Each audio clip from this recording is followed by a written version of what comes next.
Hey guys, and welcome to another Titan Tries, and this is should be going live on Christmas, so I hope everyone's having a fantastic holiday, enjoying yourselves, lots of booze and food and all that good stuff, and hopefully if you can, spending some time with family, because that is what I'm doing anyway. So I was thinking about whether or not to do a Christmas special, and there's something that's come up in recent times over the last few weeks, and that is the cancellation of and closure of Free Radical Design. And they were working on the TimeSplitters games. I guess a lot of people, unless you're my age, a lot of people don't even remember the TimeSplitters games. They were an interesting trilogy, shall we say.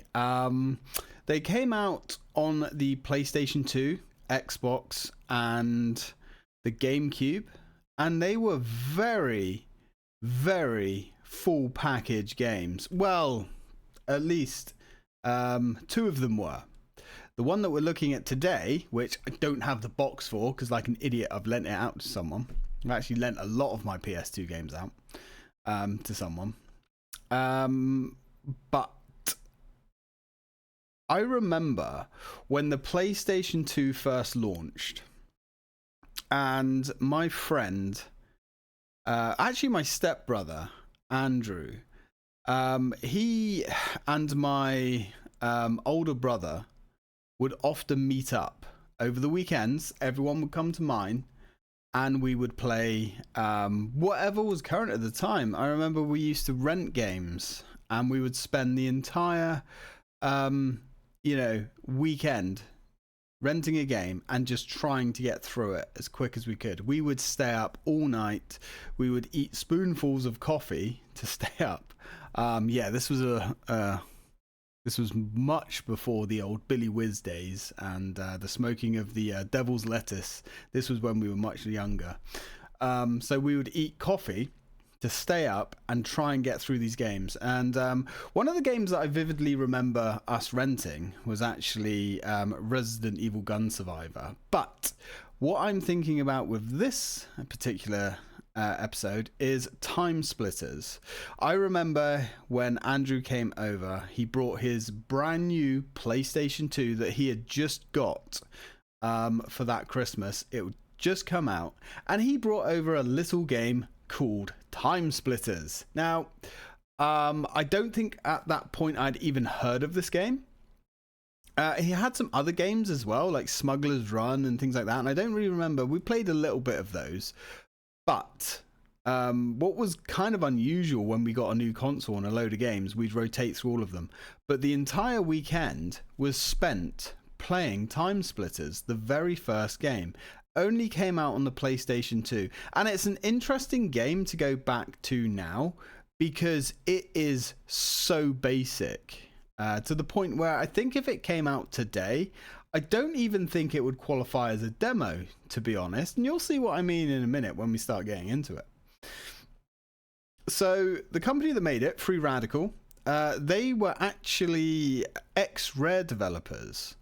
And after splitting from Rare, they had worked on things like GoldenEye, Perfect Dark, and a few others throughout the years. And they split from Rare and they created their own studio. And they took that knowledge and produced the TimeSplitters games. And you could tell straight away when you start playing TimeSplitters, any of them, that the grassroots of this series was GoldenEye and Perfect Dark. They play the same, they feel the same, which by the way is to say they're fantastic.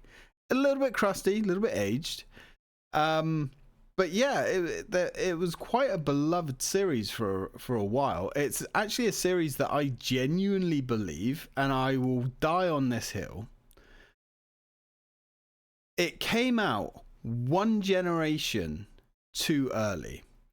I think if TimeSplitters, because the focus of TimeSplitters was cooperative deathmatch, and just standard deathmatch, all the game modes that you could think of, custom game modes that you could create, And also it had a story mode as well, but well, the first game's story mode is, well, you'll see why I think it's just a demo. But basically the whole meat of the game was its multiplayer component. And unfortunately, although we all came out of it with some fantastic memories of after school, college, and things like that, I mean, TimeSplitters back then was the multiplayer game to play. Everybody did it, 4-player split screen, and you'd play it for hours and hours, and we played it for, like, you know, the entire summers when the games came out. And I genuinely think if they had come out on the 360 and PlayStation 3 era, I think TimeSplitters would still be around now. I genuinely do, but because it launched pre-online gameplay, or at least proper online gameplay, I think they really missed a trick there. And I would say as well, like TimeSplitters, the transition from the first game, which is very, very bare bones, like unbelievably basic. It feels like a tech demo. Going from that to the second game, which was a proper feature complete game with a proper in-depth story, stupid amount of modes to play. It was a ridiculous value at the time. And then TimeSplitters 3, Future Perfect, again, it just upped the ante again. And that's an interesting thing. It makes me think about, you know, when games used to come out in that sort of era, you know, good sequels were so much better than the predecessors that they took over from. Which is something you don't really see a lot of these days. You know, you look at Spider-Man and then Spider-Man 2. Yeah, Spider-Man 2, as far as I know, is better than, you know, Spider-Man, but it's not a generational leap like we used to see back then. So anyway, Free Radical was actually put back together, owned by Embracer Group, I believe, and they were originally working on rebooting the game. But after many, many years of some sort of development hell, whatever's going on with that, they've recently been shuttered. And that is painful. That's so painful. Because TimeSplitters, man, it's one of those series that if it came out again and it did well, it could be huge. It really could. It's just a first-person shooter with goofy physics, goofy mechanics, silly stories, silly characters, but the potential, and anybody that has played or grew up with TimeSplitters will know exactly what I'm talking about. So I've got some trivia here anyway, and the original TimeSplitters was actually released in North America on the 23rd of October 2000. And we got it in November 24th. So it was a launch game for the PlayStation 2, which I thought it was. Now, it's probably worth saying that TimeSplitters is one of those games where, say, if you had TimeSplitters 2, there was no point in buying TimeSplitters 1. Because it basically contained everything sans the story mode from the first game, and then some. And the same with Future Perfect as well. So the game was designed by Free Radical, like we said, a studio founded by former developers of GoldenEye and Perfect Dark, two acclaimed first-person shooters on the N64, and the soul of the game is so similar. The movement, the way the gun aims and everything, it's all there.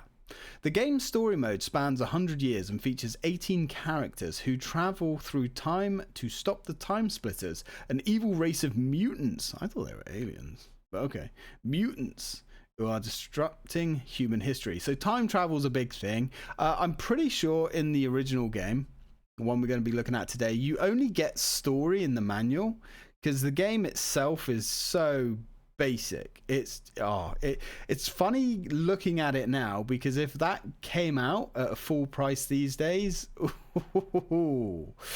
yeah. I got some thoughts on TimeSplitters 1 anyway that I'll go into. But TimeSplitters 1 only ever came out on the PlayStation 2. There wouldn't have been any point, to be honest, in putting it on the GameCube or the original Xbox, which, of course, at the time the first game dropped, they didn't exist. PlayStation 2 came out first. And, of course, the other consoles got TimeSplitters 2 and TimeSplitters 3. So the first game was completely pointless. Anyway, so the game's arcade mode supports 4 players and 10 bots. This is another thing, right? Bots. Bots were not common on game console games. They didn't exist, not really. I think, thinking back now, there were a couple of Dreamcast games. I think Quake 3 Arena, and that only supported 4 bots as well. Technically 3, because it was you and 3 others. And you had the unreleased Unreal Tournament as well, which again I think was the same, or that might have bumped it up to you plus 7 bots. But it was very, very, basic, and not many games of the time actually had bots. So you had to have physical players to play against. Otherwise, you're out of luck. Now, GoldenEye, I can't remember about GoldenEye if that actually had bots, but Perfect Dark did. Which I suppose is why these games doubled down on it. But to have 10 bots that you could play against, even if you lived on your own, miles away from your friends, that was a godsend, because that essentially meant that the game had like unlimited replayability. So the game also included a level editor, again unheard of at the time. So you could create your own levels. It was the value proposition for the TimeSplitters series was absolutely bonkers. It allows the players to create their own levels, and even play them on the multiplayer modes, and that was so much fun. So the game received positive reviews from critics who praised the fast-paced gameplay, smooth graphics, and humorous tone. However, some of the reviews criticized the lack of a coherent story and voice acting. Yeah, so from what I can remember of the first game, there is no story in the actual game. It was all in the manual. Which is something that they changed going to 2, and then massively changed again with a pretty solid, meaty campaign in the 3rd game. Apart from a few character grunts and moans, there was no voice acting that I'm aware of in the first game.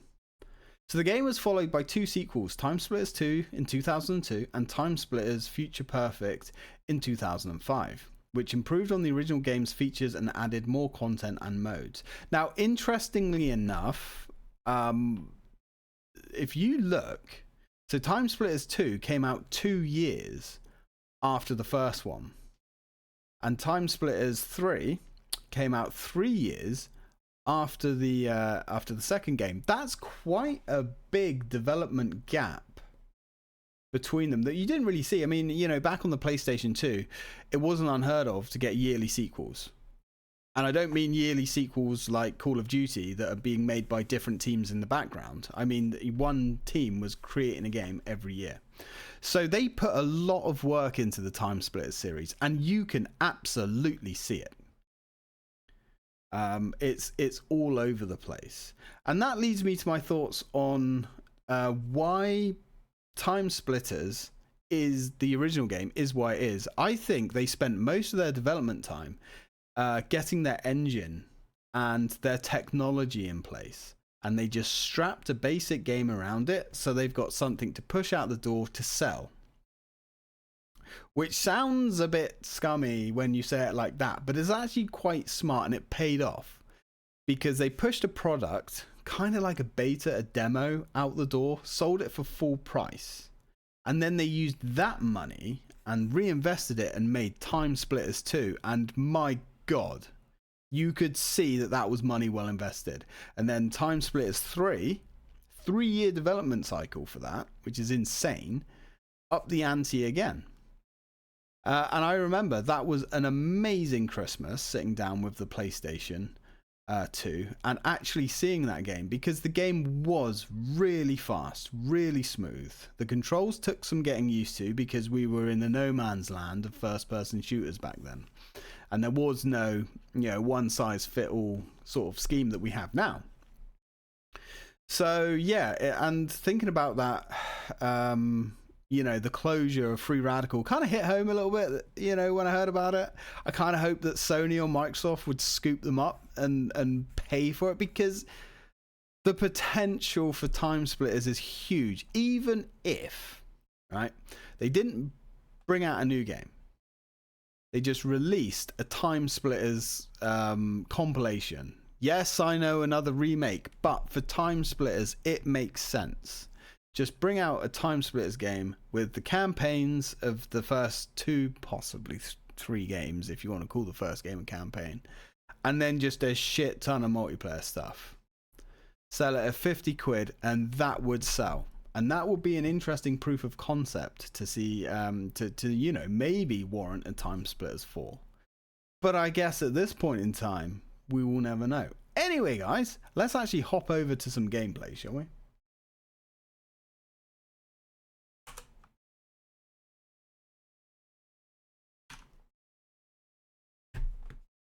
Right, and that was possibly my longest intro ever. Let's get into it. So this is it. This is when it loads up.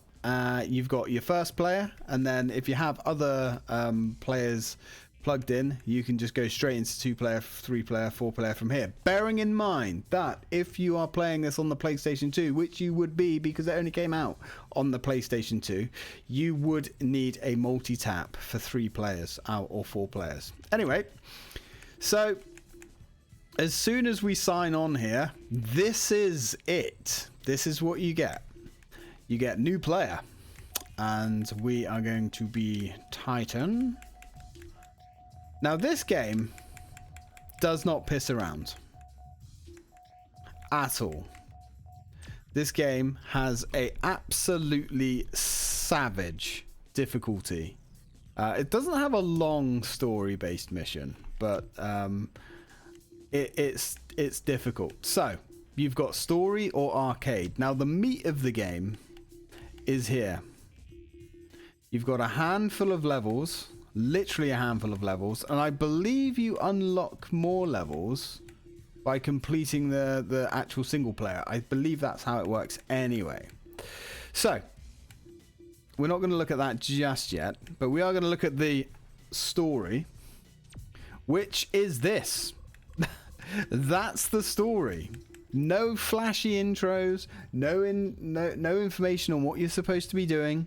Just you pick a map and you pick a difficulty level. Now, this game does not pull punches.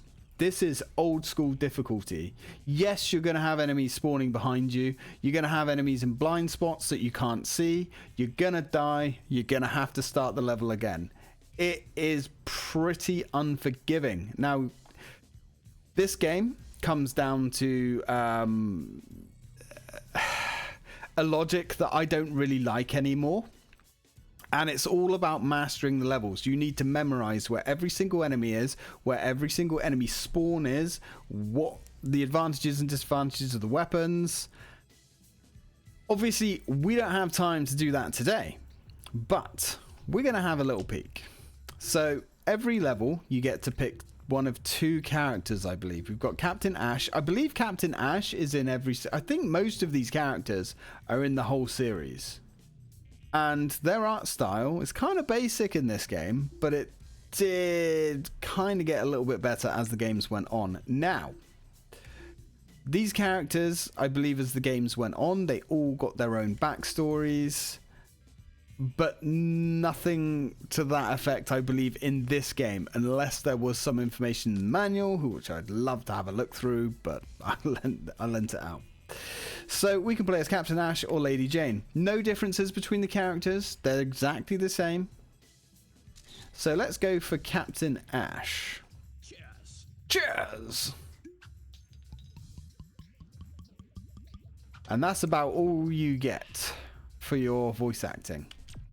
And then we go to start the game and it just drops us in a map. This feels like something a halfway good game developer these days, this entire game feels like you could probably throw it together in a week. Maybe quicker. But back then, this was a full release. Maybe we'll look at TimeSplitters 2 and 3. Oh, 1 second, guys.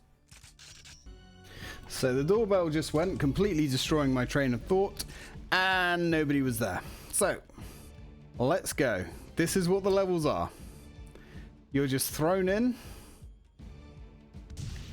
and off we go. It's as simple as this. Now, all these levels basically feel like just multiplayer maps that have actually been made with their level generator, and I'm pretty sure that's exactly what it is. Now you can see a red square, red circle there, which there we go. Which is where we need to return to. Now you can move and strafe with the left analog stick, which is kind of unusual. You don't really strafe with the stick these days, which is interesting. And your right stick is your aim. You can see that the gun is fairly twitchy as well. Yeah, it feels bizarre coming back to this. That's all I can say. You can hold down the left trigger to do some more fine granular aiming, and believe it or not, we actually got really good at this as a kid. It's going to take a lot of relearning. That's all I can say. Now, enemies will come at you from just about every angle, and they hurt. They really, really hurt.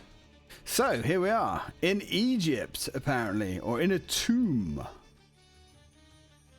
And what are we doing in the tomb? Well, I'm not entirely sure. We're picking up an artifact. Why? Well, we don't know, because the game hasn't told us.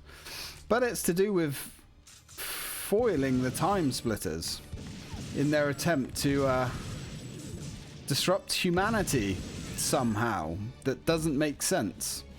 But all will be made clearer in later games.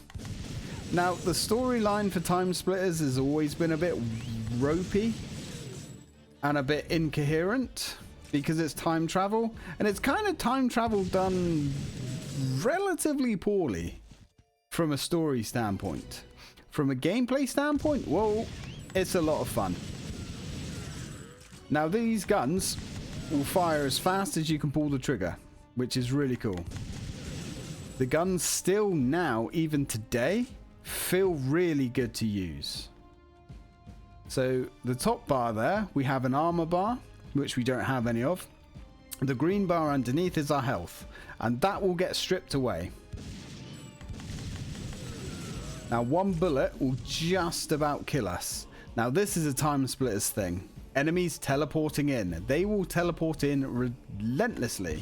Zombies like this fellow here, you can shoot him, but he's just gonna get right back up again. These guys are invincible unless you shoot their heads off, which again was pretty cool. Ooh, pretty cool for the time. Now, we do have the blunderbuss, but the blunderbuss is freaking terrible and not worth using in my opinion. So we're going to stick to the Luger, and we're already getting pretty banged up here. So as you can see, it's all about learning where the enemies spawn in. Now, these levels can be quite long as well, and it does suck when you die and you have to start from scratch. So I may use some save states here and there just for the purpose of the demo. Now, the difficulties actually do change some of the mission layouts and some of the enemy spawns. You can see I'm destroying these crates here because crates are explosive and they will kill anybody standing around. And we're going to be leaning on that mechanic just a little bit. Explosives have a pathetically small little explosion, but don't let that lead you into a false sense of security. They will hurt and they will flatline you really quickly.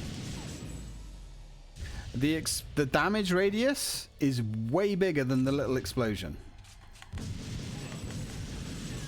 Okay, enemies will spawn relentlessly. I mean, that's not entirely true. There is only a set amount of enemies per level, I believe. But learning their pattern is crucial. We got the Tommy gun. The Tommy gun is amazing. The weapons themselves are quite nicely animated, but the reload animation is kind of pathetic, as you can see there. That is pretty much the same in the second game. The second game, the weapons animate really nicely, but it kind of still has that GoldenEye reload animation.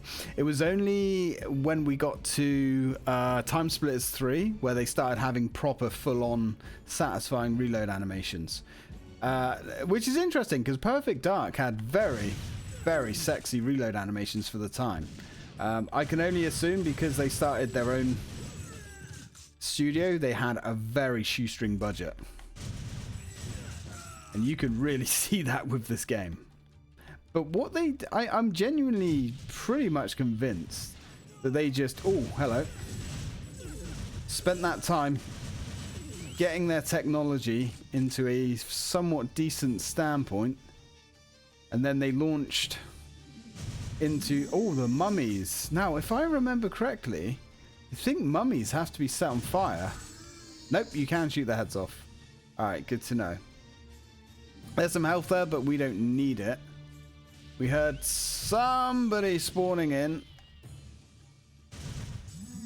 Also, the enemy AI isn't too bad. They will come find you. They will hunt you down to the best of their ability. There's also a very decent supply of enemies and weapons in this game. Now, pretty much every character model you see is a playable character. Didn't realize we picked up this revolver. Really didn't want to grab that health, but we did. Every level has a distinct sound to it as well. It's distinct audio, which is kind of more in the way of, I would say, an ambient sort of track, really. At least on some of the levels.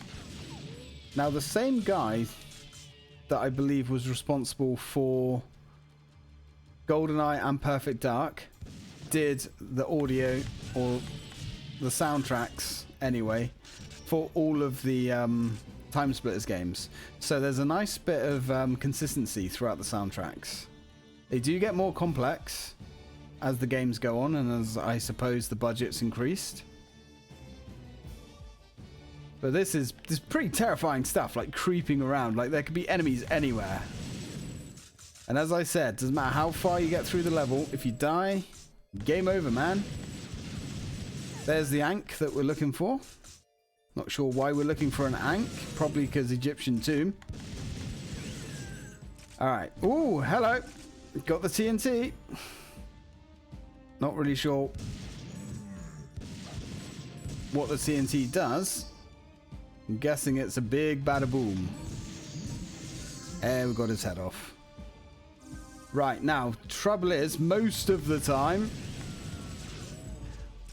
when you grab what you need, enemies are going to start spawning in everywhere.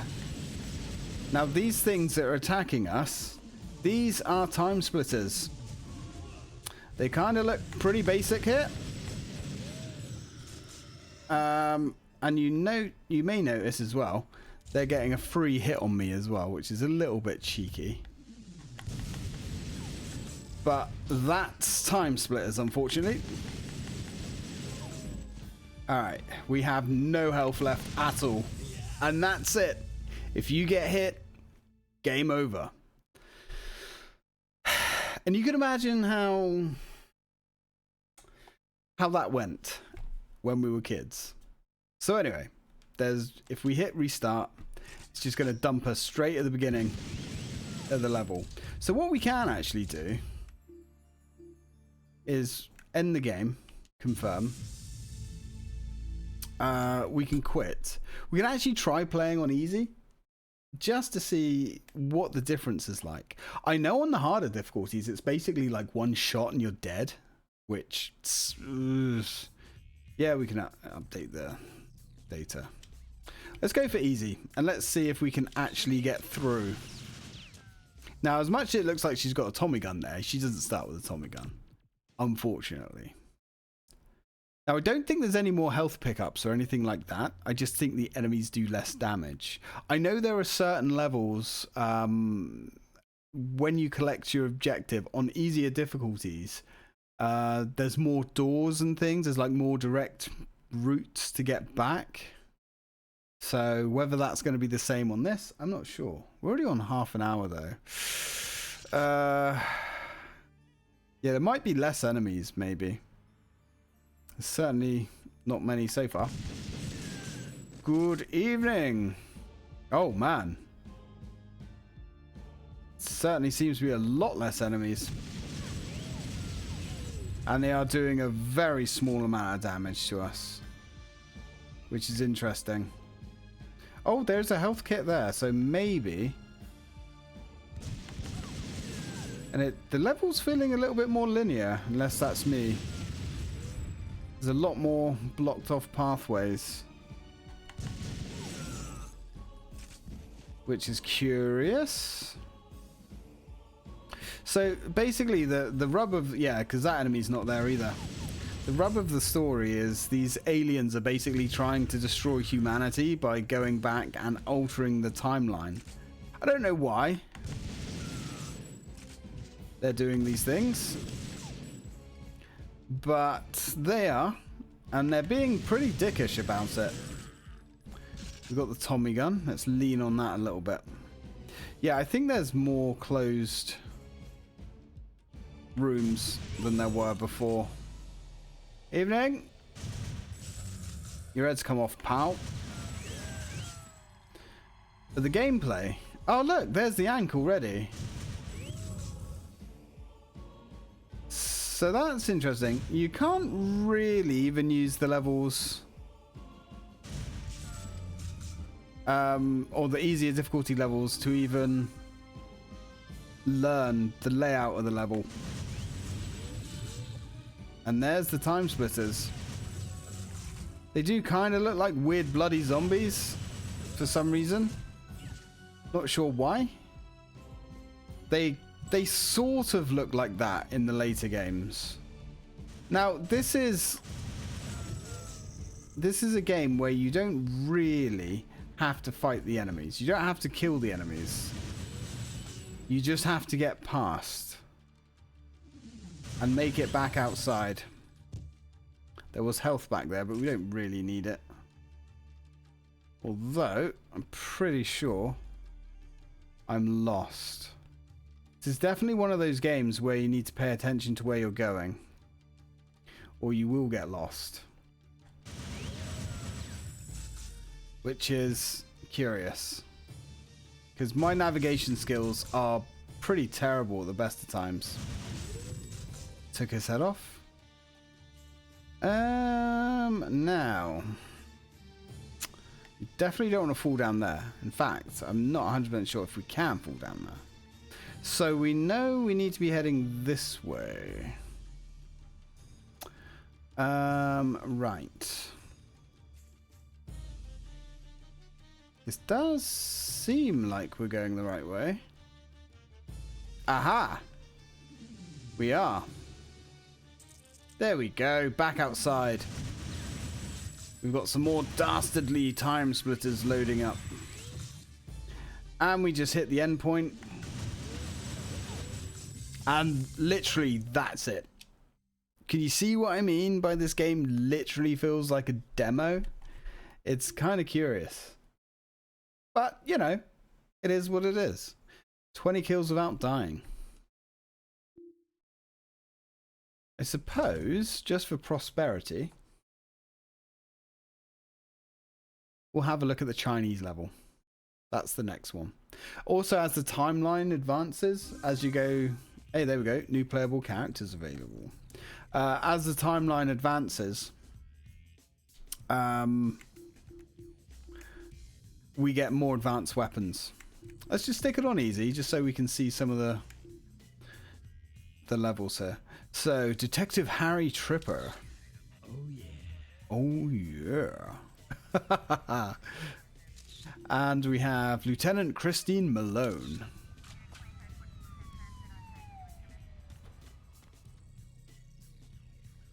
You know what? Sure. So, let's see what this Chinese level has. Now, this Chinese level, and I think most of these levels are actually in the second and third game as well. I think they're a little bit rejiggered, but they are there.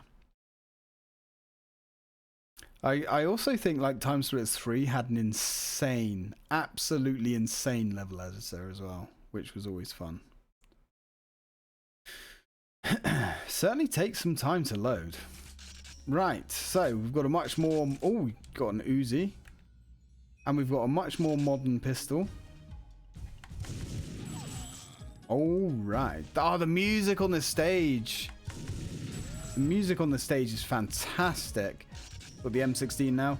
So, you can see all these doors and things. As I said, I'm pretty sure on the easier difficulties,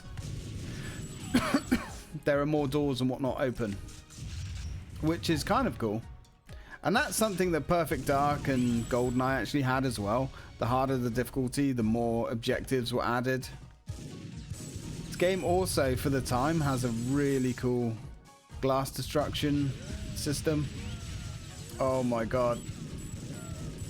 Oh, it's so bad. It's so bad trying to like aim at people. Oh, we got the shotgun. The shotgun is a beast, by the way. It's better than the blunderbuss was. And actually, the shotguns in this game have a fairly realistic range to them, because you can actually see the individual pellets, which is always fun when they do that sort of stuff in games. And I always enjoyed the... Whoa! That was really close. Ah, the Uzi's just fun to use. Just absolutely choose for ammo.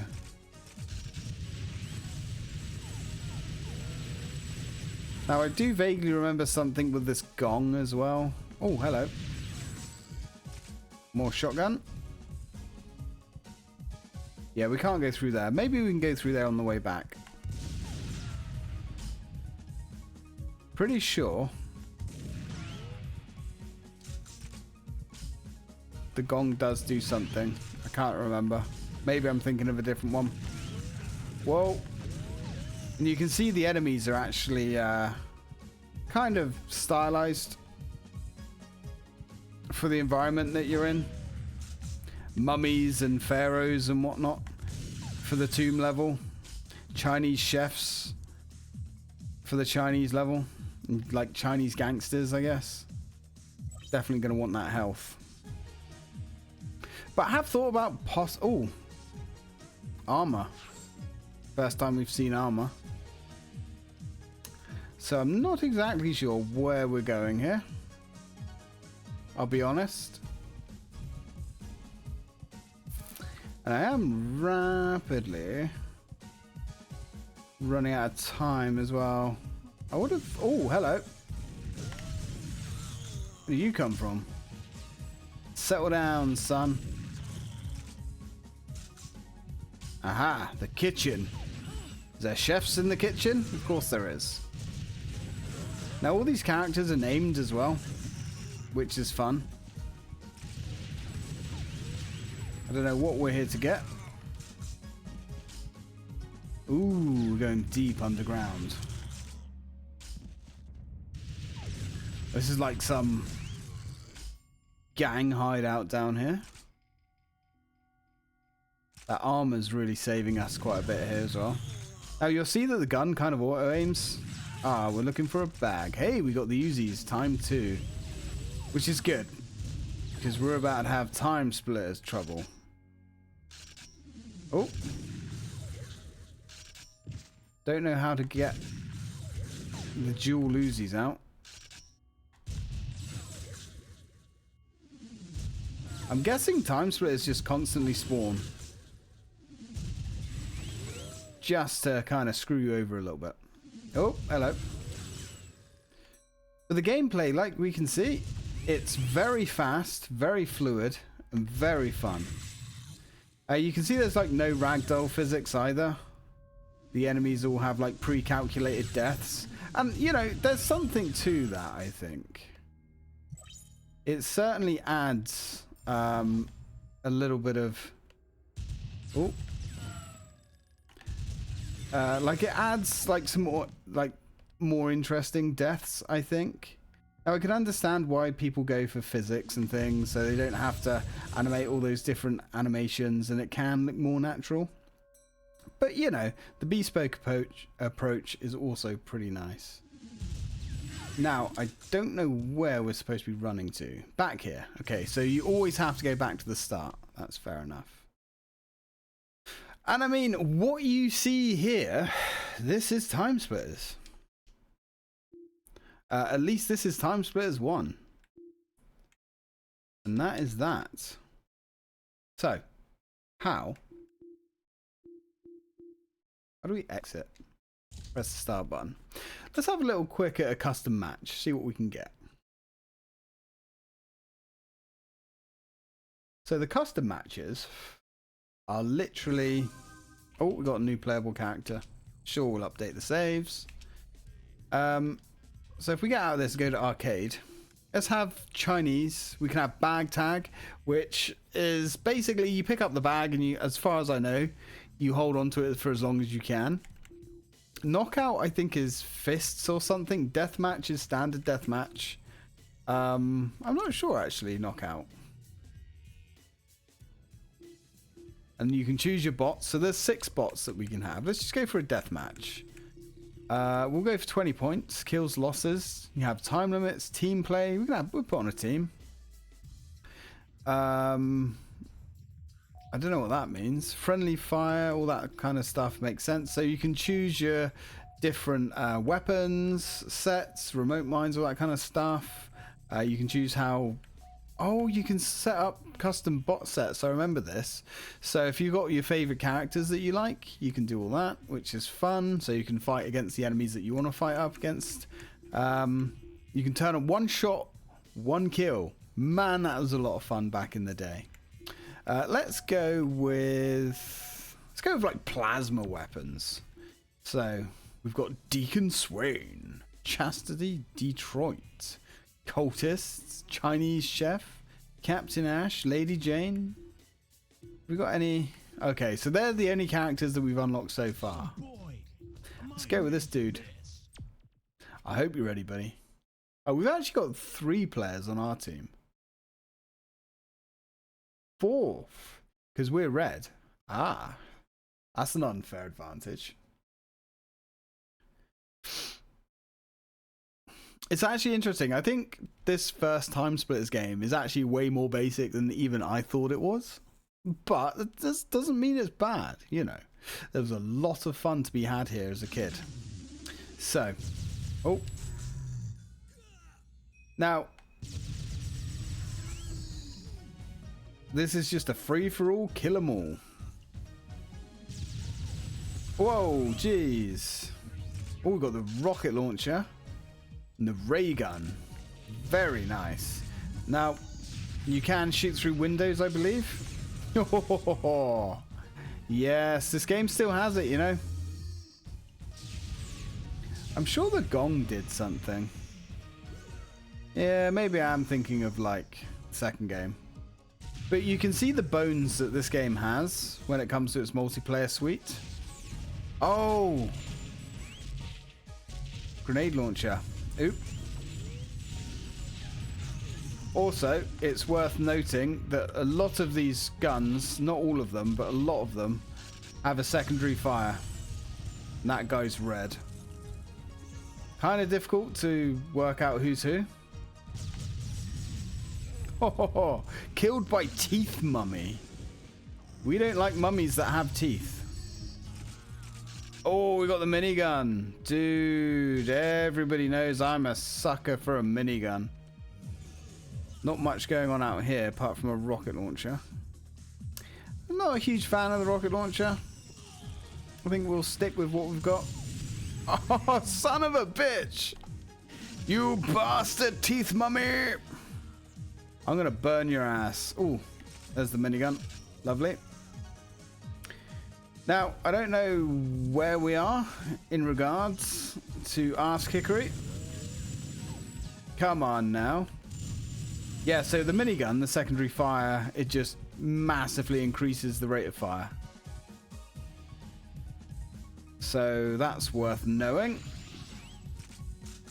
Reload. All the weapons seem to have the same reload speed as well, which is like instantaneous. Whoa, whoa, whoa, whoa.